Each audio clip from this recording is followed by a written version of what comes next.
My friends, in politics, no one is remotely indispensable.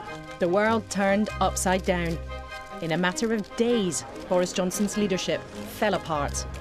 In the last few minutes, news that the Health Secretary, Sajid Javid, has just resigned. Rishi Sunak has just announced his resignation. 5 ministers resigning in one go. He was my boss, and if you haven't got confidence, you just should be honest with them as well as yourself.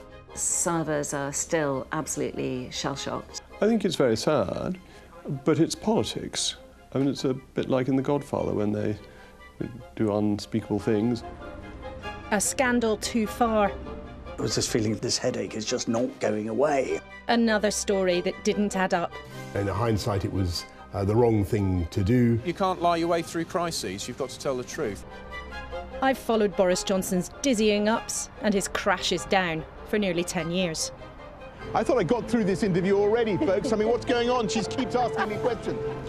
Despite mess after mess, Boris Johnson was adamant he'd stay in number 10. But even the great survivor couldn't stop his downfall.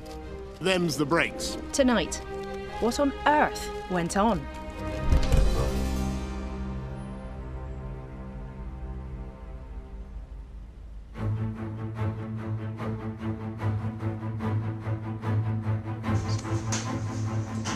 Good morning, colleagues. Thank you very much. It was no secret that Boris Johnson had been in trouble.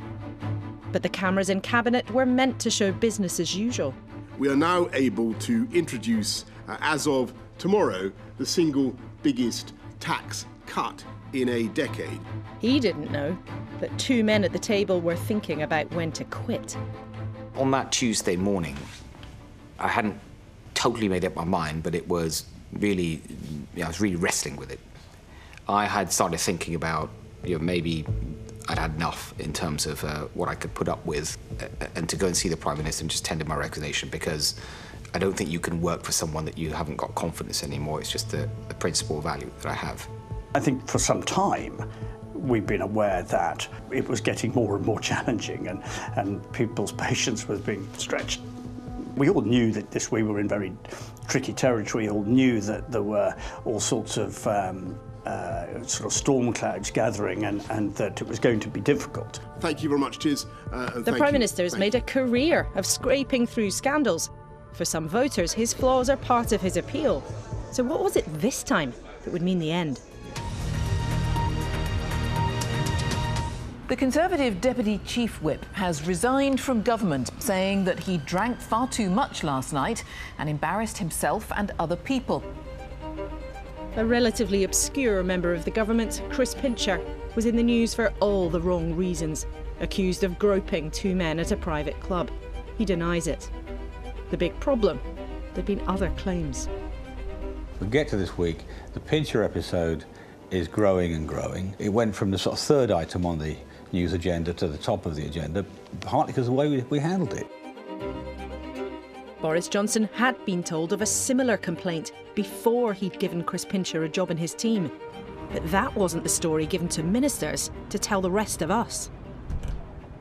I have been given a categorical assurance that the Prime Minister was not aware of any specific allegation or complaint made against the former Deputy Chief Whip, Chris Pincher. It took a former civil servant to force the government to tell the truth.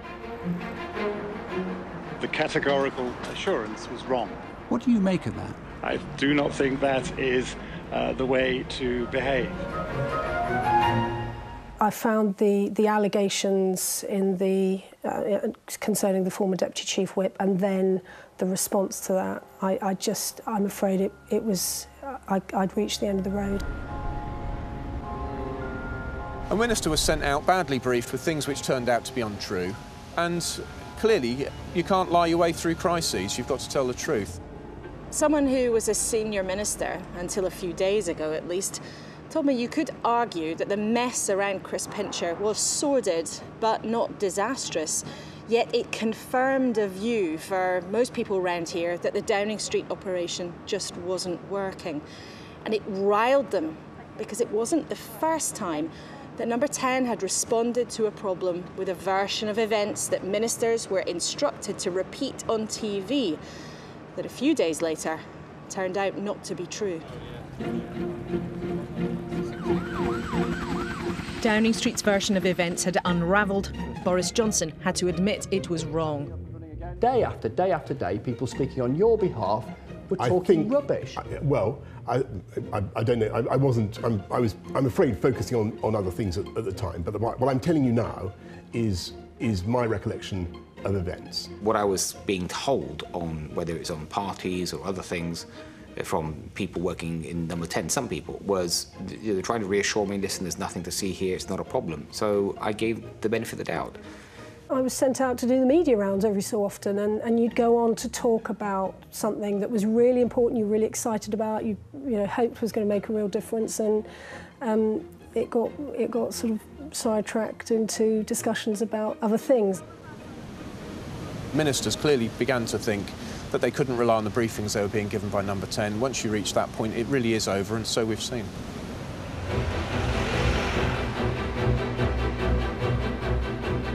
The Conservative Party had been here before. It had barely recovered from the intense embarrassment over parties during lockdown under Boris Johnson's roof. Remember, at the start, we were all told no rules had been broken at all. All guidance was followed completely. I have been repeatedly assured that there was no party and that no COVID rules were broken. Yet in the end, there was evidence of booze, parties and late nights while the country was in lockdown. The Prime Minister himself was found to have broken the rules and broken the law. I paid the fine immediately, and I offered the British people a full apology. Some MPs had already tried to shove him out.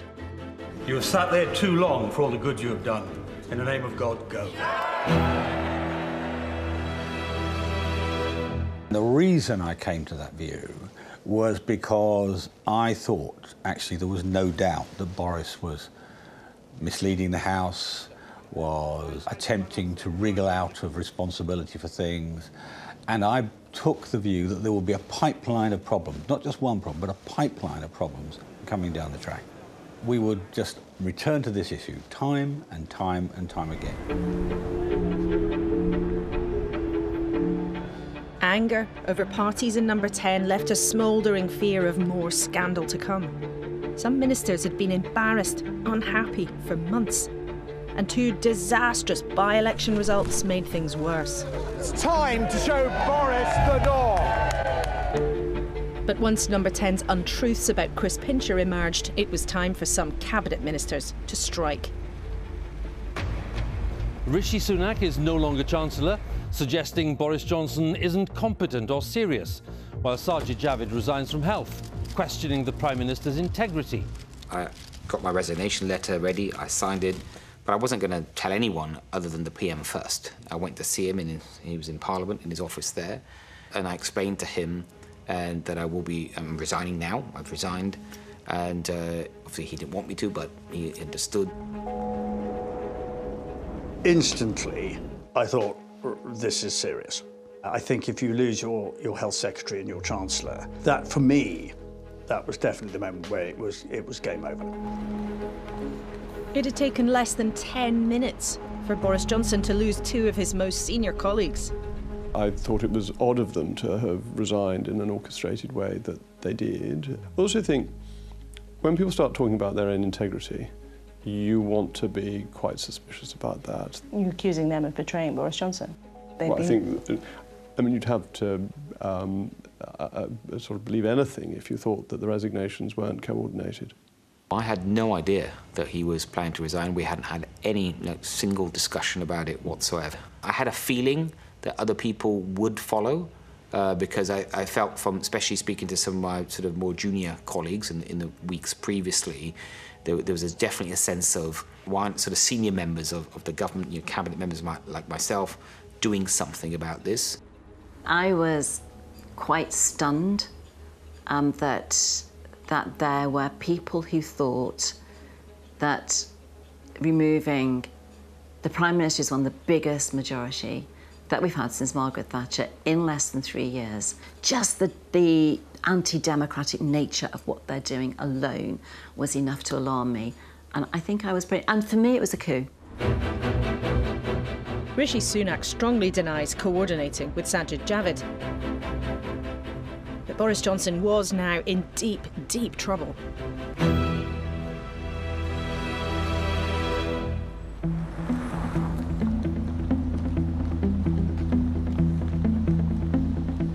Minutes to 8, the drama in Westminster across the front pages, of course. The Sun says Boris Johnson's got a last chance, as it put it. Time is running out. The Telegraph says the political crisis must now be resolved. The Times says game over. By 9 a.m, there'd already been a dozen resignations. I got to a stage where I just had to, I couldn't do it anymore. And so I took that decision, and it was impossibly hard to do. Not that I ever thought about how I'd write a resignation letter, but I found myself drafting it around the school run on the Wednesday morning. That's how quick it was. Any other Prime Minister would have headed for the door himself. Then Boris Johnson's old frenemy arrived. Michael Gove turned up with a message. With so many ministers going, including in his own department, with more to come, it was over. He told his boss he should spare himself the embarrassment of being dragged down by backbenchers.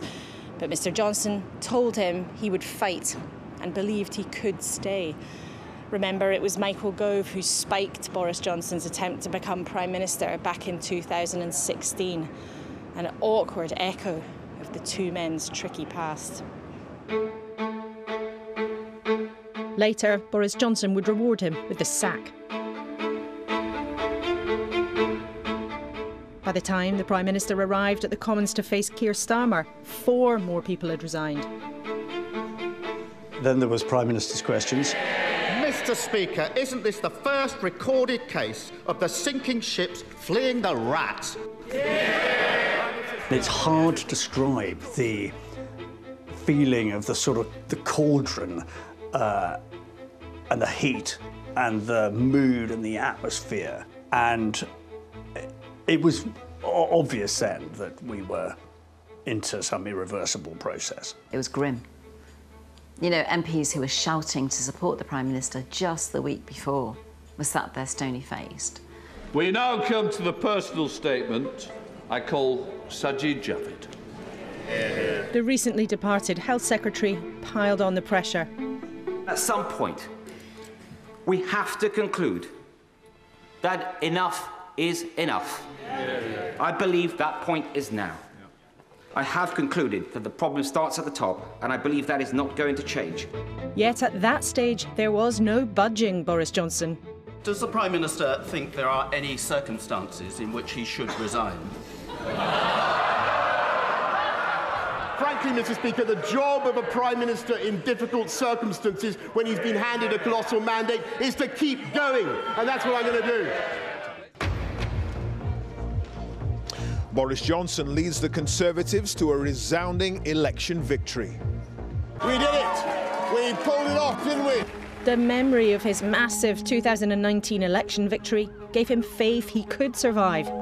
Protestations in Parliament could be drowned out by public support of years before.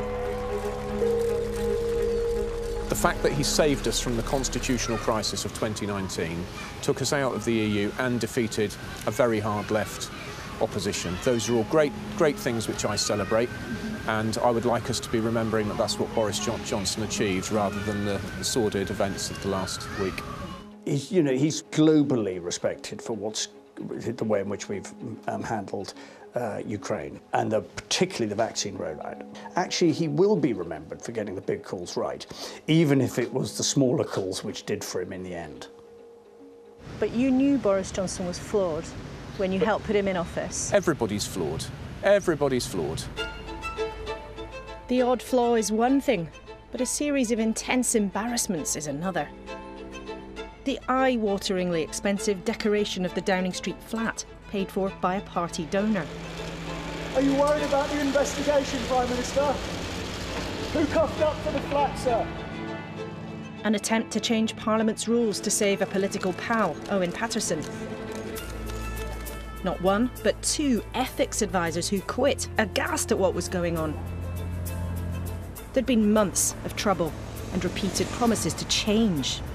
This was becoming a little bit too repetitive. Inevitably, I think there is always a point at which patience begins to get stretched. I think there was this feeling, this headache is just not going away.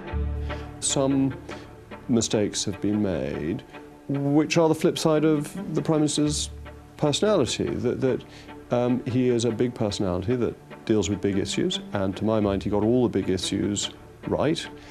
On the other hand, he's not necessarily the hottest on the small issues. Isn't telling the truth also a big issue? No, I don't think that's right. I think the Prime Minister is a basically truthful man. By mid-afternoon on Wednesday, ministers were rushing for the door. It was plain as a pikestaff that government was bleeding ministers almost faster than they could replace them. By 6 o'clock, 38 members of the government had walked away. That's just a staggering number. And members of the cabinet had finally come here to demand that he quit. But Boris Johnson wouldn't budge then from what increasingly felt like a bunker, claiming there was still a chance that he could turn things around. One of them present told me Number 10 were dangling promotions to try to stave off the onslaught, sketching out a reshuffle on a whiteboard in the office. They said it felt Number 10 believed they could just move things around, sing Rule Britannia and stick their fingers in their ears, and it would all be fine. Downing Street says all appointments are made on merit. Welsh Secretary Simon Hart was one of those who told the boss to go. It was harder than I thought it would be, and it was sadder than I thought it would be. I think the options were pretty limited by then, to be honest, and I think Boris was probably as aware of that as anybody. But being Boris, I think he always thought, you know, one more roll of the dice and something miraculous will occur. But I thought we were just past that point. So I did say to him, look, I think we've reached the end of the road. Simon Hart later resigned himself. The band of Boris Johnson supporters was getting smaller, but they were still standing by their man.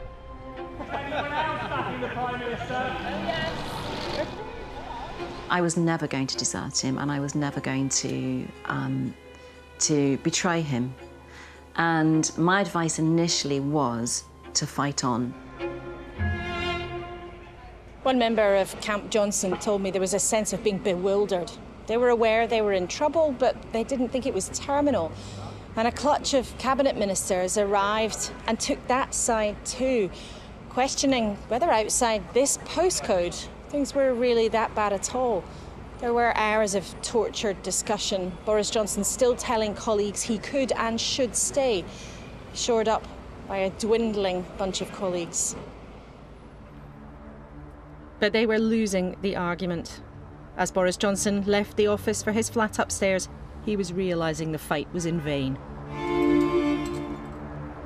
But when the intelligence came in as to who was going to resign the next day and who was going to be handing their letters in, it became apparent we can't withstand this. And he made the decision late that night that he would stand down the following morning.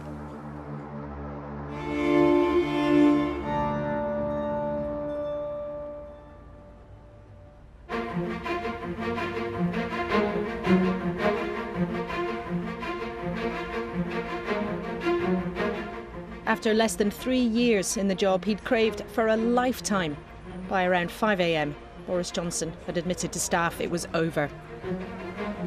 As I speak to you, I'm getting a call from Downing Street. The Prime Minister has agreed to stand down. It had taken nearly 60 members of Boris Johnson's government resigning to make sure he quit. In the last few days, I've tried to persuade my colleagues that it would be eccentric to change governments when we're delivering so much and when we have such a vast mandate and when we're actually only a handful of points behind in the polls. But as we've seen at Westminster, the herd instinct is powerful. When the herd moves, it moves. And my friends in politics No one is remotely indispensable. Vintage Johnson. Those who shoved him out branded eccentric. Little sign of remorse. Thank you all very much. Thank you. In the end, it's simple. Tory MPs had just had enough. Boris Johnson's anarchic style, his devil-may-care attitude, had taken him and them a long way. It had given them power, an opportunity. But many of them were sick of cleaning up his mess, sick of not being able to trust what was coming out of Number 10, sick of Downing Street's attitude to the truth. The Tory circus revolved around Boris Johnson for so long, but within hours, it was all about who's next. And there was a perfect occasion for the candidates to strut their stuff.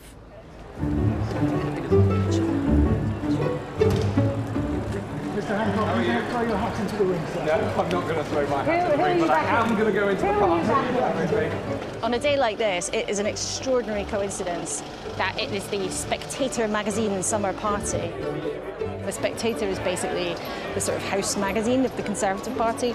It's even the magazine that Boris Johnson himself used to edit. And on the day that they've got rid of him, the top cream of sort of Tory society will all be piling into there, along with lots of journalists. There are a couple of hundred people, the sort of A-list of the Tory party, like Michael Gove. Oh, evening. Rishi Sunak, the Chancellor, until a few days ago, Nadhim Zahawi, and they're all in there, pressing the flesh, schmoozing, having the odd whisper in the odd ear. There's some very powerful people in there with a lot of money and a lot of influence. Boris Johnson's leadership was barely over, but the race to replace him had already started.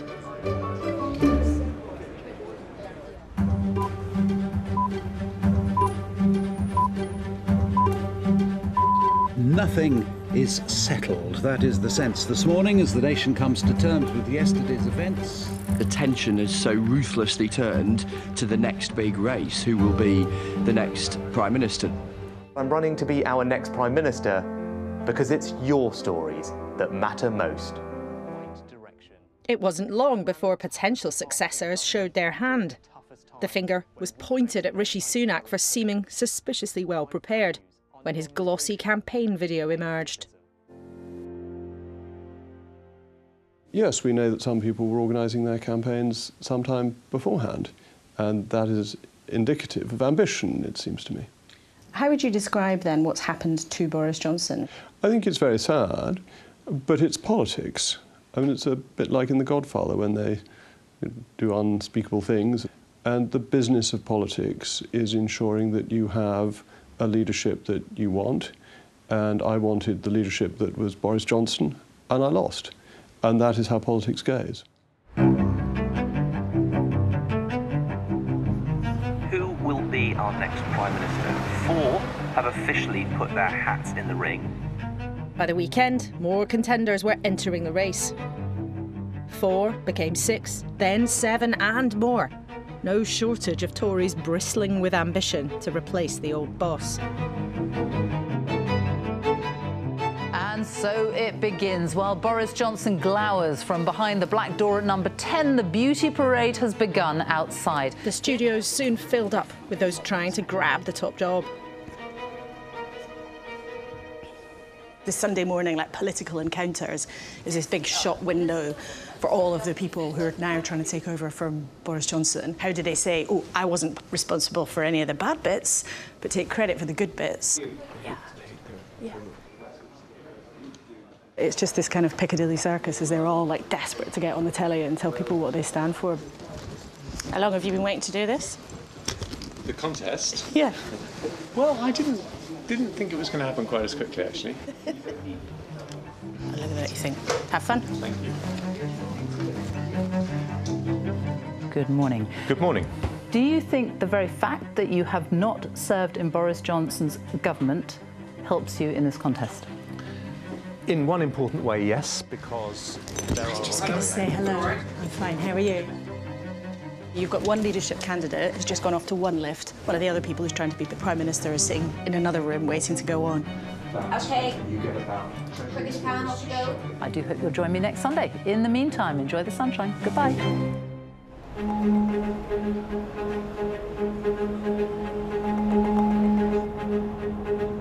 After a frantic few days in Westminster, the contest to succeed Boris Johnson as Prime Minister will not be settled until September. There are recriminations already about how it started. Rishi Sunak appears to be in front. Sajid Javid is out of the running. Boris Johnson is bust, but is the Tory party too. Those vying to take over hope not. But what has he left behind? Without question, he's a Prime Minister that mattered and always will.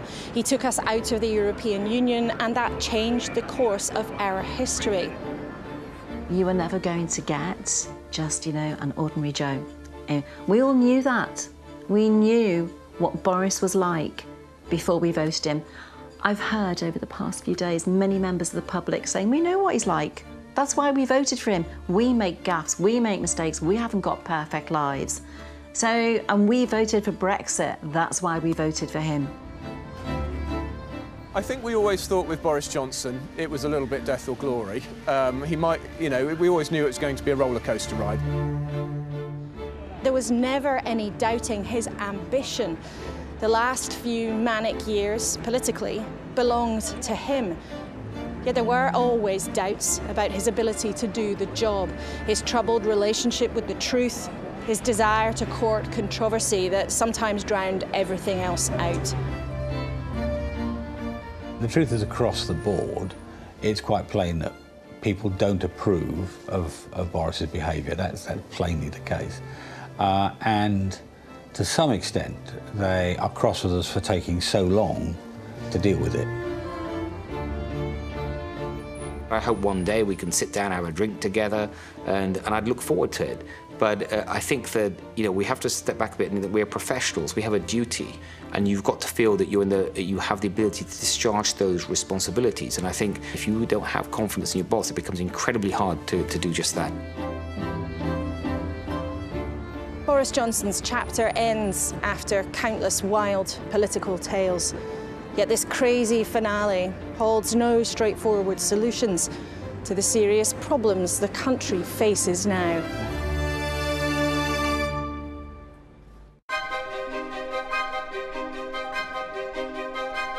A leather rhinoceros and a pocket-sized racing car, both up for some TLC. Next on BBC One, more transformations in the repair shop.